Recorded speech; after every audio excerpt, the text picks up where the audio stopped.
Hi friends, ఈ వీడియోలో మనం ఎస్ఎస్సి ఎంటీఎస్ సంబంధించి జూన్ 19 షిఫ్ట్ 3 పేపర్ అయితే సాల్వ్ చేస్తున్నాం. June 19 2023 paper. So previous year paper problem solve చేద్దాం. Okay, the curved surface area of a cylinder is 968 centimeter square. If the height of the cylinder is 11 centimeters, then what will be the diameter of its base? The curved surface area of a cylinder is 968 centimeter square. So మన క్వశ్చన్లో ఇచ్చింది ఏంటంటే curved surface area of A cylinder. So cylinder curved surface area మన క్వశ్చన్లో ఇచ్చాడు అనమాట.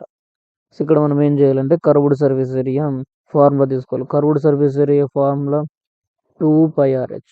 దాని value ఎంత ఇచ్చాడంటే 968.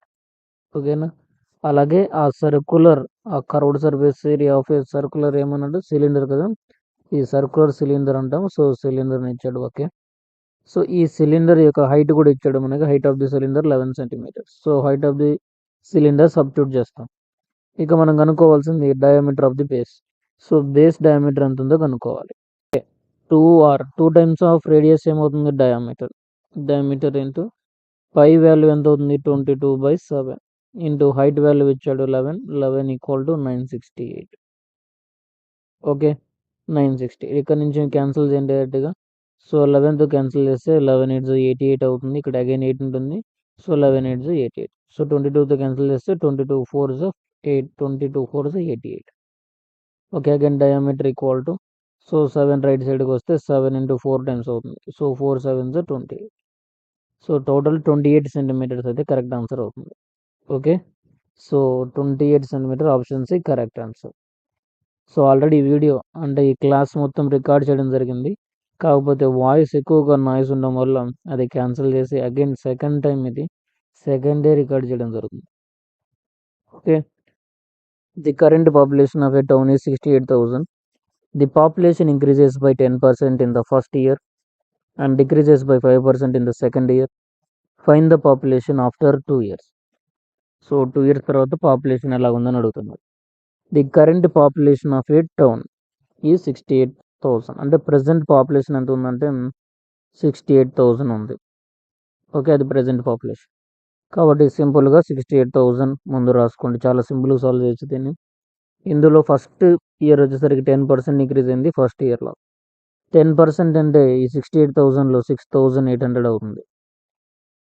లాస్ట్ 0 రిమూవ్ చేస్తే వచ్చేది దాని 10% అవుతుంది. డైరెక్ట్గా యాడ్ చేయండి. ఇప్పుడు ఏమవుతుంది 4. సో 74,800 అనేది, సో ప్రీవియస్ ఇయర్లో 68,000 అంటే దాని నెక్స్ట్ ఇయర్లో 10% ఇంక్రీజ్ అయింది కాబట్టి టోటల్ పాపులేషన్ 74,800 అండి. సో నెక్స్ట్ ఇయర్ చూడండి, and decreases by 5% in the second year. So second ఇయర్లో వచ్చేసరికి 5% డిక్రీజ్ అయింది. అంటే సెకండ్ ఇయర్లో మనం ఏం చేయాలి, డిక్రీజ్ అన్నాడు కాబట్టి మైనస్. ఎంత మైనస్ చేయాలి, 5%. సో ఈ 74,800లో 5% కనుక్కోవాలి. సో 74,800లో 10% ఎంత అవుతుంది, 74,880 అవుతుంది. 10% 5% కావాలంటే బై 2 చేస్తాం. 2 3 6, 2 7 14, 2 4 8, 2 0 0. 3740 అనేది 5% అవుతుంది. 7,400. మీకు కనుక ఈ పాయింట్ మీకు అర్థం కావట్లేదంటే మీరు మన ఛానల్ని ఫాలో అవ్వాలి. మీరు ఫాలో అవుతే మన ఛానల్ని ఖచ్చితంగా ఈ షార్ట్ ట్రిక్స్ అని కూడా అర్థమైపోతాయి. లేదంటే మీరు మాన్యువల్గానే కనుక్కోవచ్చు. కాకపోతే ఇక్కడ మనం ఏం చేయాలి, మైనస్ చేయాలి కాబట్టి సబ్ట్రాక్ట్ చేయండి ఇక్కడ. ఓకే, సబ్ట్రాక్ట్ చేయాలి.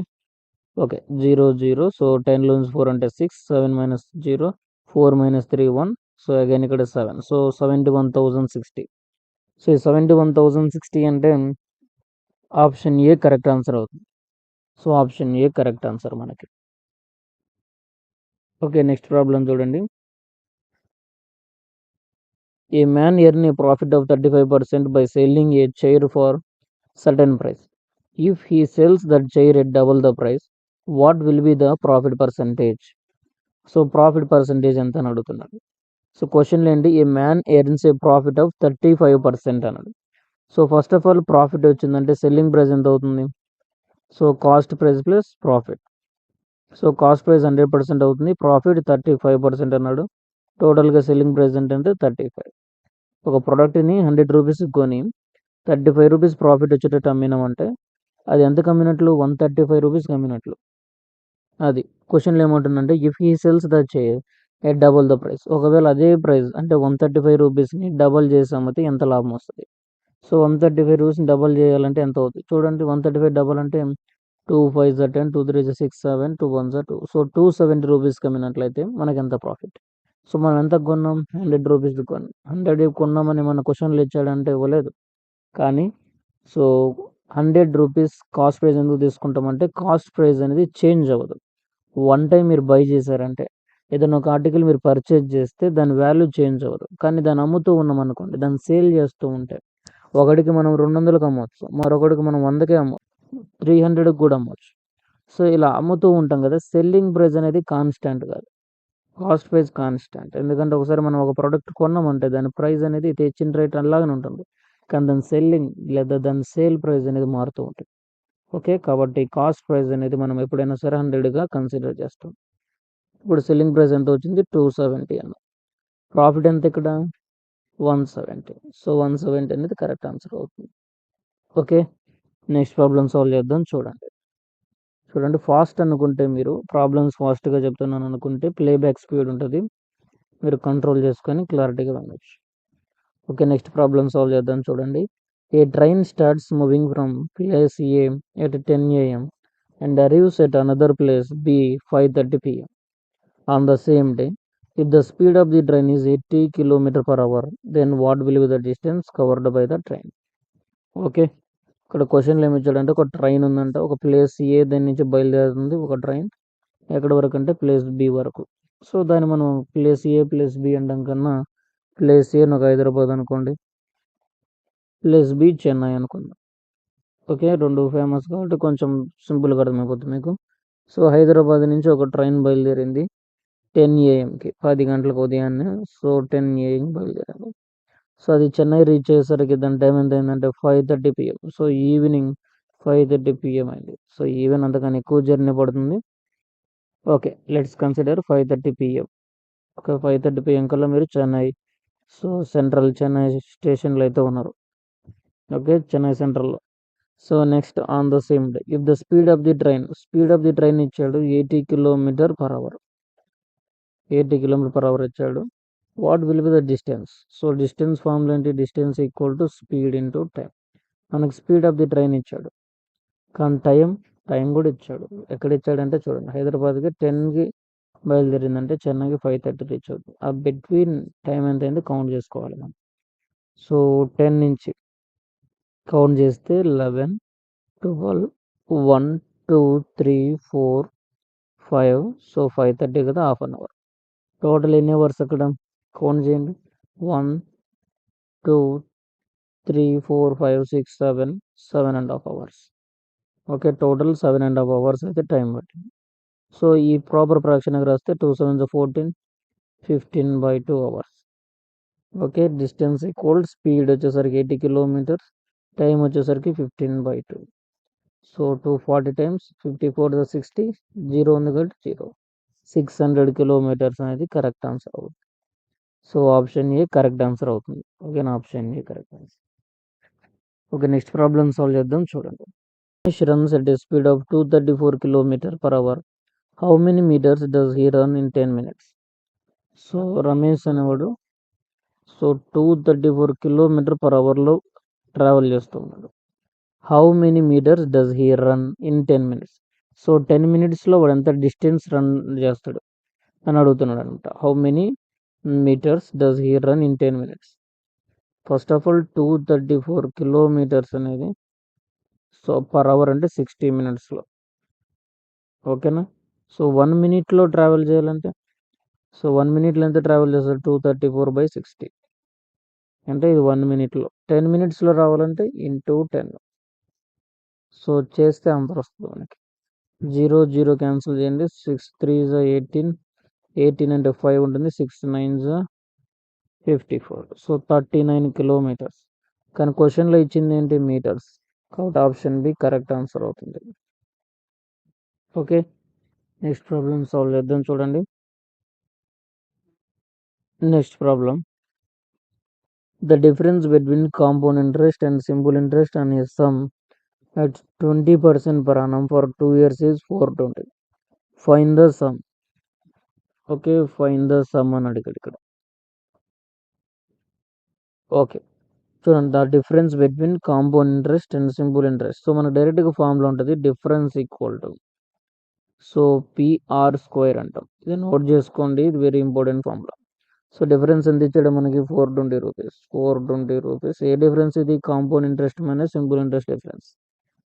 పి అంటే ప్రిన్సిపల్ అమౌంట్. సో అదే మనం కనుక్కోమంది ఇక్కడ, ఫైన్ ద సమ్ అన్నాడు కదా, సమ్ అంటే ప్రిన్సిపల్ అమౌంట్. ఆర్ స్క్వేర్ అన్నాం, ఆర్ అంటే 20%. సో 20% అంటే 20/100. స్క్వేర్ అంటే కాబట్టి అగైన్ 20/100 చేస్తాం, అంతే. ఏమంటే 21 25 21 25. సో 5 5 25. లెఫ్ట్ సైడ్కి వస్తే ఇంటూ 25 అవుతుంది ఇక్కడ. Okay, into 25. So 25 into 420. So 25 into 420 చేస్తే ఆన్సర్ వస్తుంది. 25 0 0, 25 2 50. సో 25 4 100, 105 అవుతుంది. సో ఆప్షన్ బిలో ఉంది ఆన్సర్. So option B correct answer అవుతుంది మనకి. Okay, option B correct answer. The ratio of the speed of 3 racers is 5:2:1. What is the respective ratio of time taken by the 3 racers to cover the same distance? ఇక్కడ 3 razor's ఉన్నారనమాట. ఆ razor's యొక్క speed ఇచ్చాడు మనకు, speed ratio. So speed ratio అనే concept ఉంటుంది మనకి. So అది which is very important and easy concept. So ఇక్కడైతే నేను జస్ట్ ఆన్సర్ చెప్పేస్తా చూడండి. స్పీడ్ రేషియో మనకి ఇచ్చాడు, కానీ ఇక్కడ సేమ్ డిస్టెన్స్ అన్నాడు కాబట్టి ఈ స్పీడ్ రేషియో యొక్క రివర్స్ రేషియోనే టైం రేషియో అవుతుంది. సో ఫర్ సపోజ్ ఇక్కడ 5:2 ఇచ్చింటే క్వశ్చన్లో స్పీడ్ రేషియో, టైం రేషియో వచ్చేసరికి 2:5 అవుతుంది. అంతే ఆన్సర్. 2:5 ఎక్కడ ఉంటే అది మన ఆన్సర్ అవుతుంది. కానీ ఇక్కడ 3 ఇచ్చాడు, 3 టర్మ్స్ ఇచ్చాడు, 5:2:1 అని. సో అది స్పీడ్ రేషియో. ఇప్పుడు మనం టైం రేషియో కనుక్కోవాలి. కాబట్టి ఇక్కడ చాలా జాగ్రత్తగా, సింపుల్ ట్రిక్ ఉంటుంది. జాగ్రత్త ఏమంటే జాగ్రత్తగానే చేయాలి మరి ఏదైనా. సో ఫస్ట్ టైం కనుక్కోవాలంటే ఫస్ట్ టర్మ్ కనుక్కోవాలంటే నెక్స్ట్ 2 టర్మ్స్ని మనం మల్టిప్లై చేయాలి. 2 1s 2 అవుతుంది. ఓకే, మిడిల్ టర్మ్ కనుక్కోవాలి. మిడిల్ టర్మ్ మనం ఇచ్చిన రేషియోలో కన్సిడర్ చేయకుండా రెస్ట్ 2 టర్మ్స్ ఏవైతే మిగిలిపోయాయో ఆ రెండింటిని మల్టిప్లై చేయాలి. 5 × 1 5 ఇంటూ, ఇప్పుడు థర్డ్ టర్మ్ కనుక్కోవాలి. థర్డ్ టర్మ్ కన్సిడర్ చేయకూడదు. The rest of the next 2 terms 5 2s 10. So 2 5 10 అనేది ఆన్సర్ అవుతుంది. సో 2 5 10 ఆప్షన్ ఏ అవుతుంది ఆన్సర్. ఓకే, ఇక అర్థం కాలేదనుకుంటే ప్లేబ్యాక్ స్పీడ్ ఉంటుంది, స్లో చేయండి, లేదంటే దీన్ని రివైజ్ చేయండి వీడియోని. ఖచ్చితంగా ఇంపార్టెంట్ అనమాట. So previous year paper June 19 paper. So June paper అనమాట, 2023 paper. Okay, very important. Next problem solve చేద్దాం చూడండి. An item sold for 440 rupees after 2 successive discounts, 25% and 4%. What is the marked price of the article? So marked price of the article కనుక్కోవాలి, అంటే MRP rate అడుగుతున్నాడు మనల్ని. Okay, క్వశ్చన్లో ఏమి ఇచ్చాడు, 440 after 2 successive discount. So 440 rupees ఎప్పుడు వచ్చిందంటే మనకి 2 సక్సెసివ్ డిస్కౌంట్ తర్వాత వచ్చింది. కాబట్టి డిస్కౌంట్స్ ఏమి ఇచ్చాడు, ఫస్ట్ 25 ఇచ్చాడు, నెక్స్ట్ 4% ఇచ్చాడు. కాబట్టి డిస్కౌంట్ సక్సెసివ్ ఫార్ములా ఏంటి, D1 + D2 - D1 × D2 / 100, అది ఫార్ములా. ఓకే, సో D1 అంటే 25 + 4 - 25 4s 100, 100/100 క్యాన్సిల్ అయితే 1. సో 29 - 1 అంటే 28. సో 28 అనేది 2 సక్సెసివ్ డిస్కౌంట్ తర్వాత ఓవరాల్ డిస్కౌంట్. అప్పుడు మనకు సెల్లింగ్ ప్రైస్ రావాలంటే 100 - 28 చేయండి, అంటే 72. 72 అనేది సెల్లింగ్ ప్రైస్. ఇది పర్సంటేజ్ వాల్యూ, కానీ ఒరిజినల్ వాల్యూ ఎంత ఇచ్చాడు, 1440 ఇచ్చాడు. 1440 రూపీస్ అనేది 72% వాల్యూ. సో ఎంఆర్పి అంటే 100% వాల్యూ కనుక్కోవాలి. ఓకేనా, MRP value. So the concept మీకు తెలిస్తేనే నేను చెప్పిన ఫార్ములా అర్థమవుతుంది. లేదు అనుకుంటే మీరు క్యాజువల్గానే, అంటే మాన్యువల్ మెథడ్ ఉంటుంది, దాని ప్రకారమైన సాల్వ్ చేసుకోవచ్చు. ఓకే ఓకే, నెక్స్ట్ చూడండి. 2 2s 2 7s అంటే 72, 2తో క్యాన్సిల్ అవుతుంది, 72 0s 0. So total 2000 rupees correct answer అవుతుంది. So option A correct answer అవుతుంది. The average age of 14 teachers is 56 years. After involving a new teacher in that group, the average age rises by 2 years. What is the age of the new teacher అన్నది? Okay, 14 teachers ఉన్నప్పుడు 56 years అనేది మనకి average age అనమాట. Okay, after enrolling new teacher average increase by 2. So new teacher అంటే total 15 members వస్తారు. Average increase by 2 years అంటే got again. So 2 years increase చేస్తే 58 అవుతుంది. మల్టిప్లై చేసి మైనస్ చేయండి. ఈ రెండింటిని మల్టిప్లై చేయండి, సమ్ వాల్యూ వస్తుంది. ఈ రెండింటిని మల్టిప్లై చేయండి, సమ్ వాల్యూ వస్తుంది. సో 15 మైనస్ 14 అంటే 1%. ఇక్కడ కూడా మీరు some of the ages minus చేస్తే సమ్ ఏజ్ వస్తుంది. ఆ ఏజ్ వచ్చేసరికి -1 అంటే 1% వాల్యూ. 1% new teacher. మనకు కావాల్సింది new teacher age. So possible అవుతుంది, ఆన్సర్ కనుక్కోవచ్చు. నెక్స్ట్ చూడండి.